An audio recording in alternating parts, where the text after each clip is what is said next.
You wake up, you go to work, you come home exhausted, you check your bank account, and you think to yourself, I'm doing everything right, so why am I still broke? You're not lazy, you're not stupid. You're playing a game that was rigged before you were born.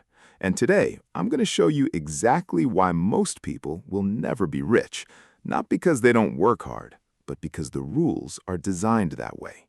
We've all heard the formula: study hard, get a degree, get a job, save 10%, invest in your 401k, retire at 65, and enjoy life. That's the deal society sold us, and we bought it, hook, line, and sinker. But here's the problem. That formula, it was written in 1950, and the math doesn't work anymore. In 1980, a college degree guaranteed a good job. A single income could buy a house and support a family. Today, both parents work, have degrees, and still struggle. So what happened? The game changed, but the rule book stayed the same, and nobody told you.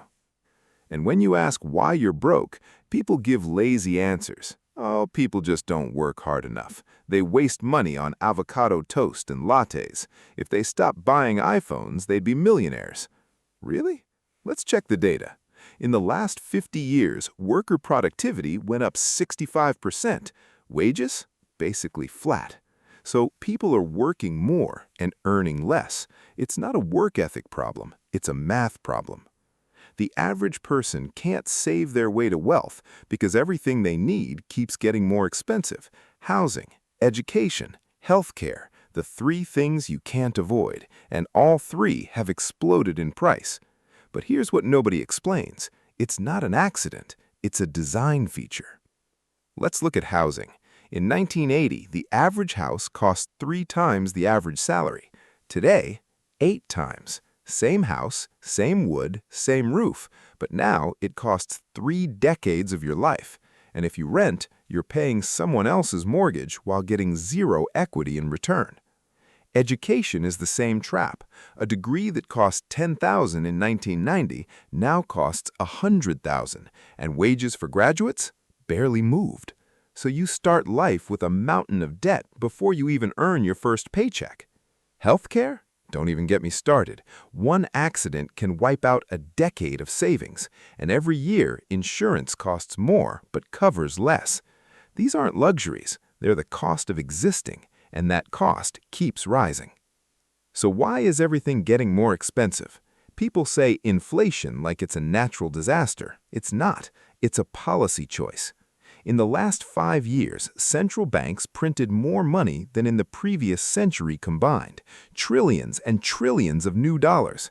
And when you print that much money, every dollar in your pocket becomes worth less. Your salary doesn't keep up because they don't print money for you. They print it for banks, for corporations, for asset holders. You get the bill. It's called the Cantillon Effect. The people closest to the money printer get richer. Everyone else gets poorer. And you're at the end of the line, watching your purchasing power melt away while they tell you to just budget better. It's not a bug. It's the entire operating system. But here's the part that took me years to understand. Rich people don't save money. They borrow it. They take loans at 3% interest, buy assets that grow at 10%, and let inflation eat the debt while the asset grows. While you work for dollars that lose value every year, they own assets that can't be printed, real estate, stocks, businesses, and they use your labor to make those things more valuable. You get a paycheck, it loses value to inflation. They get an asset, it gains value from inflation. See the difference? You're playing checkers, they're playing chess, and the board is tilted in their favor. The system rewards ownership, not labor. If you work for money, you lose. If you own assets, you win. And the wildest part?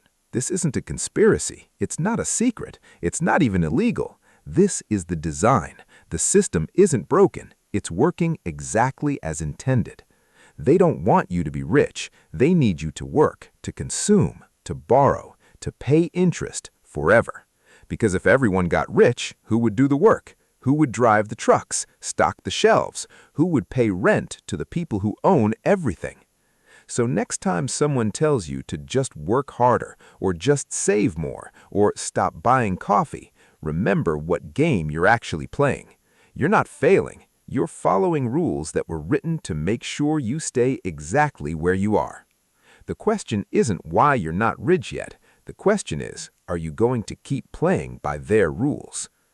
Thanks for watching. If this made you uncomfortable, good. That means you're paying attention. Subscribe before they tax that too.